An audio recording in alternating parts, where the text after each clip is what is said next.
I'm delighted to be here to celebrate the 45th anniversary of National Service. Tonight's venue, the float at Marina Bay, is a particularly appropriate setting for this occasion. 45 years ago, there was nothing here except the sea. It was polluted and filthy, with tongkangs and bumboats ferrying cargo and people across the waters. But today, Marina Bay is completely transformed. We have Marina Bay Sands, we have Gardens by the Bay, and we also have the Marina Bay Financial Center. And the skyline is ravishing. Singapore has become a dynamic global metropolis. How did we achieve this? Well, Singaporeans worked very hard, and we connected ourselves to the world, and we made a living for ourselves. But our SAF and home teams made vital contributions. They protected us from danger and provided the security and the confidence that enabled us to build our economy, educate our people, attract foreign investments, and improve our lives. And they still do so today.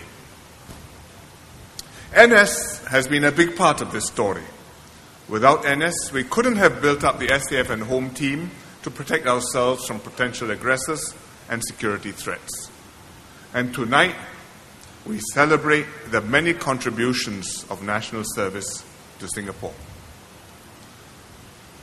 When we became independent, the odds of survival were long.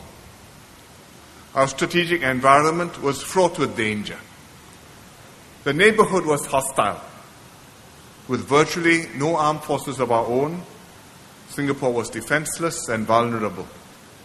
We realized quickly that a nation that wanted to shape its own future first had to protect its people and its interests. Given our small population, the only viable option was to build a defense force from citizen conscripts, trained and led by a small cadre of regulars.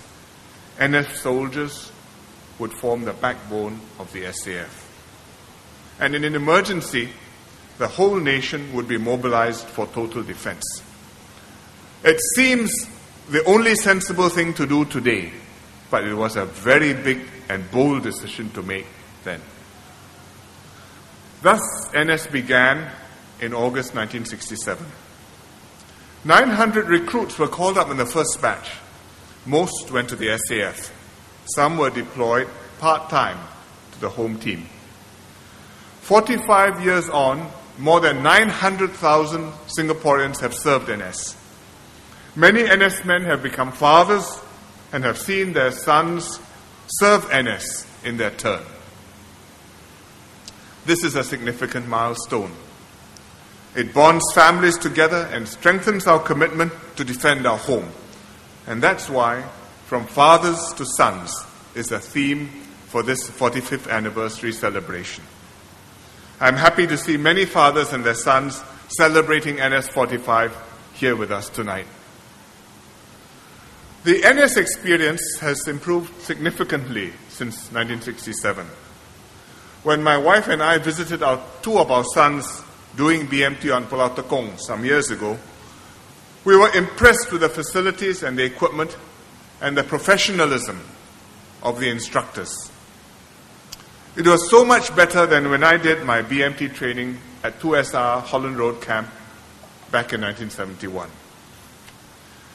BMTC, the Home Team Academy, and the National Service Training Institute are impressive places and institutions for our recruits with state-of-the-art amenities.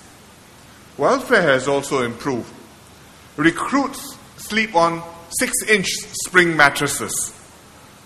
Food is prepared by professional chefs. Training methods and safety have also improved.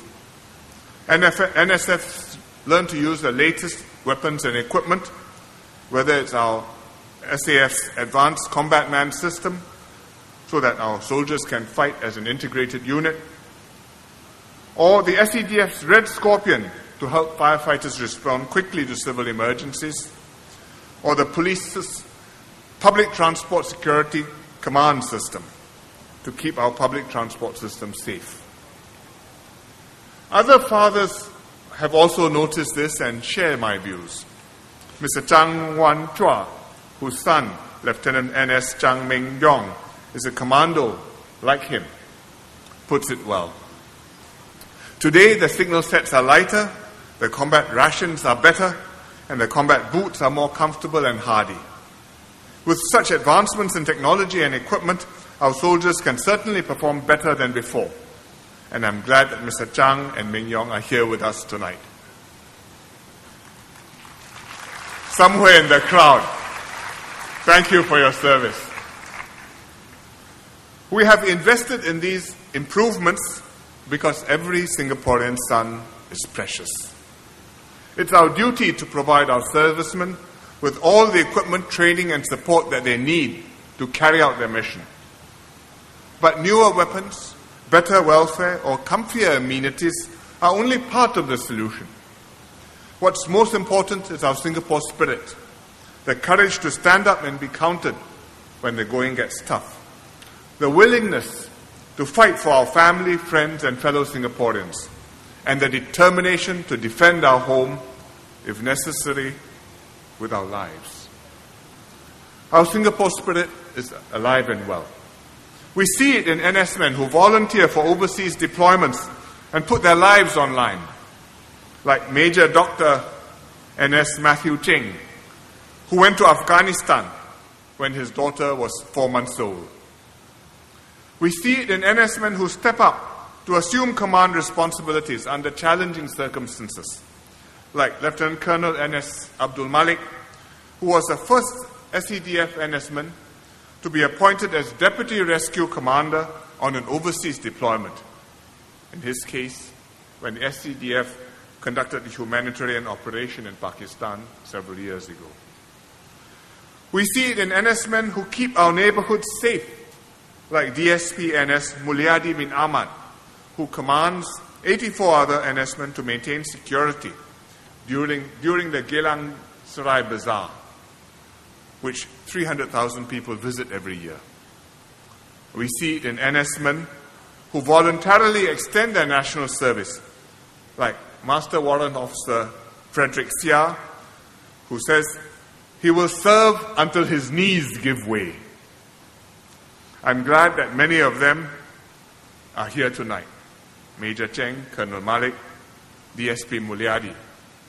Master Warrant Officer Sia is unable to be here because of a family requirement. But all our NS men can only serve, and serve wholeheartedly, because Singaporeans continue to support NS strongly. Parents prepare their sons for NS and encourage them to do well. Wives take care of the family when husbands are away on NS duties. Employers make special arrangements to cover their employees who are doing ICT. Singaporeans have posted nearly 170,000 messages of thanks on the NS45 tribute tree line. This unity of purpose is a tremendous strength. It's critical to the SAF's deterrence and to the home team's effectiveness. Any potential aggressor knows that if it takes on Singapore, it takes on not just the SAF and the home team, but the whole population.